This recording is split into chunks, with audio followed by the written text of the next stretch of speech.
Hey everyone, this is Ken, and today we're going to be doing a tutorial on a combination lock. Now the great thing about this system is completely silent. The only thing you're going to hear from the system is the buttons you press. Now before we even get to the details, let me show you how this works. We have some redstone lamps on the left, and once we put in the correct code, those redstone lamps are going to turn on. Now for this particular system, the code is 4234.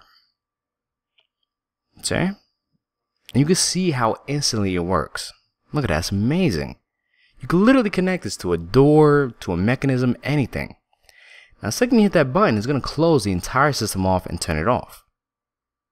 Look at that, that's awesome. Now another great feature about this is you can literally make this up to 15 digits. Meaning that gives you up to 1.3 trillion possible combinations. Now I made this simple. I made the password very simple. It was 15 all the way down to 1. But like I said, guys, you could really program this to any kind of number you want. Now another great feature I love about this is the fact that it doesn't take that much resources to make it. I mean, compared to a lot of other systems, I've actually tried a new approach, which we'll get into later, which is a little more simplified. Yeah, that is awesome. Amazing. That's exactly what we want. We want a combination that's going to work instantly the second you hit the button. Now another great feature is that the second you hit that button, the system locks down. But no matter, even if you put the wrong combination at any point, it automatically resets instantly. So let me show you the redstone behind it. It's pretty simple, as you can see, and I try to simplify it as much as possible. Now as you can see, the redstone behind it is really not that complex. I mean, there's a lot of repetition, and I try to keep it as organized and as simple as possible. Because the last thing you want is a bunch of redstone wiring all over the place. And the great thing about this, you can literally connect this to anything, and I love the fact that it's completely silent. Because you don't want other people knowing that you're in a vault or you're activating your password at that moment. Now, even in a large scale, you can see how simple it is. It's not too complicated. And if you ever wanted to reprogram or re-put in numbers or even just change your whole password, it is that simple. Now, right over here in this section right here, this 2-block little spot right here, that's pretty much the brains of the entire operation. That's what controls the reset system, the activation of the redstone, and the order on which the passwords are processed. Which is amazing. Now here are the basic materials you're going to need. You will be needing a block of your choice, some half slabs, a dropper, hopper, buttons, redstone lamps, but that's completely optional, redstone dust, redstone torch, repeaters, comparators. You will be needing power rails and rail activators. Now guys, before we even start this build, make sure you have this layout. Okay, so before we start this, have this set up first. Now the one I'm making right now is a 5-digit combination lock. So of course, if you guys only want it smaller or bigger, you will have to make it at least 1 or 2 blocks wider per digit. Now you're going to put 6 droppers right in front of you. And in front of each dropper, you're going to place 1 hopper going forward. So make sure those are droppers, okay? And in each dropper, you're going to place 1 piece of dirt. Or just 1 random block, just 1 item inside.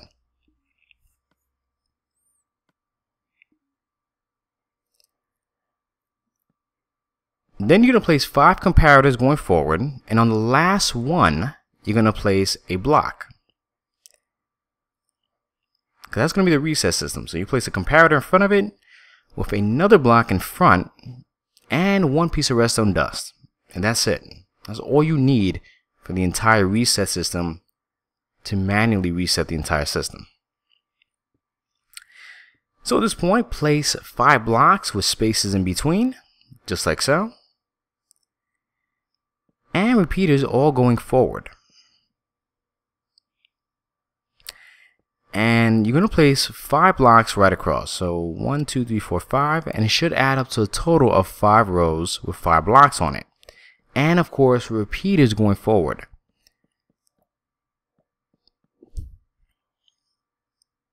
And on the last block, you're going to place some redstone dust right across with a block in front of it. And right in front of that block, place a dropper with a hopper going towards the dropper, you see? And inside the dropper, make sure you add 1 piece of dirt or just 1 random block. Now right here, you're going to place 1 comparator with a block in front of it, a torch, well, repeater going forward, block in front of that, and a torch on top with a block on top of that. So you should have this kind of layout. Fantastic. Alright, so it's really coming together. Alright, so you should have this format. Now guys, at this point, I want you to program your numbers. So the first row, of course, is going to be the numbers that you want. And you're going to activate each one step by step. Now I'm doing 1, 2, 3, 4, 5. You don't have to do that, of course, and you can program this any which way you want. Now once you have that set up, make sure you put a block on top of the torches.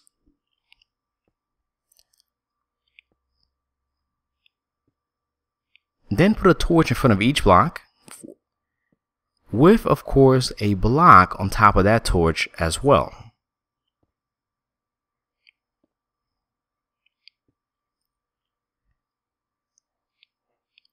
Fantastic. So once you have your number system set up,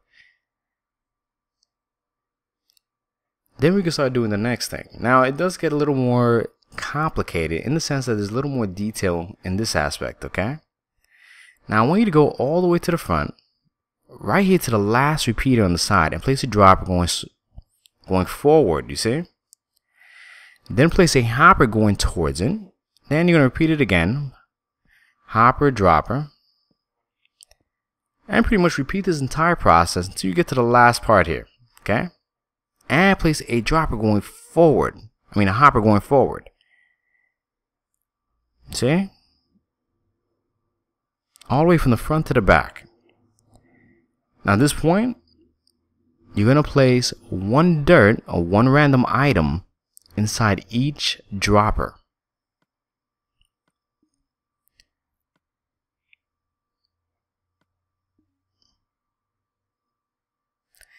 Now right there in front of each hopper, you're going to place a comparator going forward. Then you're going to place a block in front of it. And starting from this point, place a repeater in front of each one. And at the last one, place a torch in front of that block. A block in front of that. Then a half slab behind that block with a torch right there.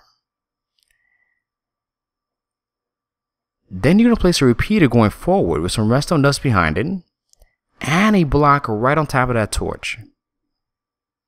Perfect. Now at this point, get your power rails and rails, and you're going to place it right on top of these droppers in a back and forth motion. So it should be a power rail and a rail activator and go back and forth like so. And on top of these, you're also going to place a power rail. Then you're going to place your half slab from that point and create this exact pattern back and forth, you see? Delete that, half slab, then a block, and delete that, of course. And you want repeaters to go forward towards the front, you see? And torches right on top of each block. Then right there in front of that block, well, in front of that half slab, you're going to place a block parallel to each repeater, you see? And some redstone dust right on top.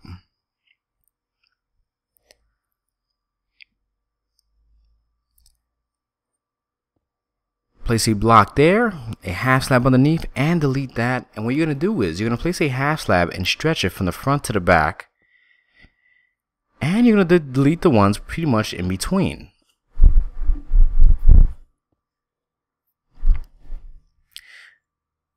Now what we're going to create here is a RS NOR latch. So place a repeater going forward towards the block. Block right there, delete that. And you're going to do that on top of each other block. See? Perfect. Then you're going to place a block right there. And what I want you to do is place a block in front of each redstone torch.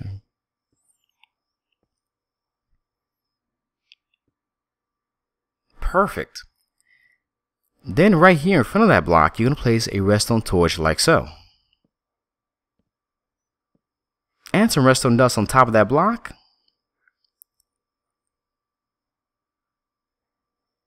And some torches right in front parallel to the repeater.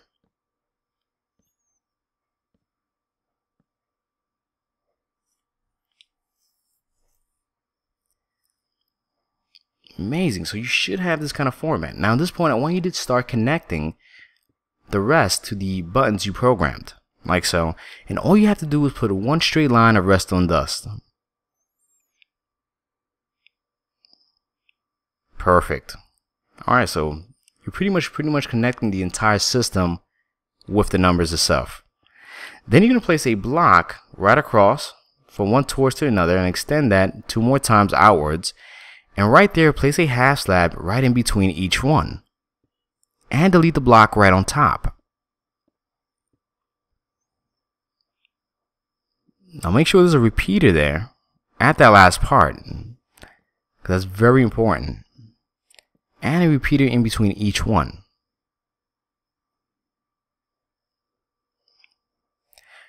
Now this repeater right here is the only one that we have to change, okay? It's very important. Make sure you put that repeater on 3 ticks. Otherwise it's going to mess up the entire timing of the system. So that's very important. Now at this point, guys, we're going to place some blocks right on top of these rails. And some buttons right in front. Now I personally like to add some redstone lamps on top to let me know what I activated, but you don't have to do that. It's completely optional. And what we're going to create here is a nice framework. Awesome. So we got our frame somewhat done at this point. Now as you can see, this block right here, I normally don't do this, but that's going to be the block that the signal is going to be coming out of. But the thing is, you're going to want to invert the signal. Okay, so place a torch, and that's going to turn off, and then from that torch, that's where you're going to want your signal to come from. Okay, it can either come from any side you want to place it at, but make sure the signal is inverted, otherwise it's going to stay on. You see? So let's test it out. There's 1, 2, 3, 4, and 5, and the redstone lamps that I set up right here should turn on. See, perfect. It's exactly what we want, guys. And once you really decorated it and you really trimmed it up the way you want it, the system is complete. Anyway, guys, I want to thank everybody for watching. If you could please leave a comment and subscribe. Thank you.